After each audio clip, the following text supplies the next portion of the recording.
Christmas continues and some people are still scrambling to get gifts. 22 News reporter David McKay spoke with some shoppers today. Saturday's snowstorm had some shoppers grounded for the Super Saturday sales a week before Christmas. Yesterday was too bad. I wasn't going out, and today was perfect, so we're going to get it done. On Sunday, some of those pent-up shoppers were able to let loose at the Holyoke Mall. I totally thought I was going to get all my shopping done yesterday. I went outside and I was trying to clean off my car, and I was like, no way, not happening. So today's the day where I'm trying to get everything done.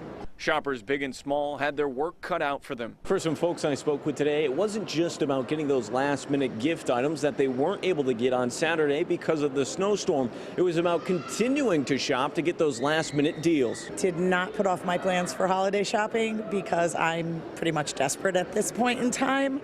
I promised myself I'd be done, but I am not done, and so I'm that crazy woman running through the mall. I even came yesterday. For some, it was about getting out of the house, people watching, and enjoying the day dry inside the mall. I hope it's gone, to be honest with you. I don't like snow, but I mean, it's nice. I mean, I talk to people all the time and they like to see snow around Christmas time, so it's a blessing for some and it's a curse for others. So, whittling down the list with the hopes of a white Christmas seemed to be on almost everyone's wish list. In Holyoke, David McKay, 22 News.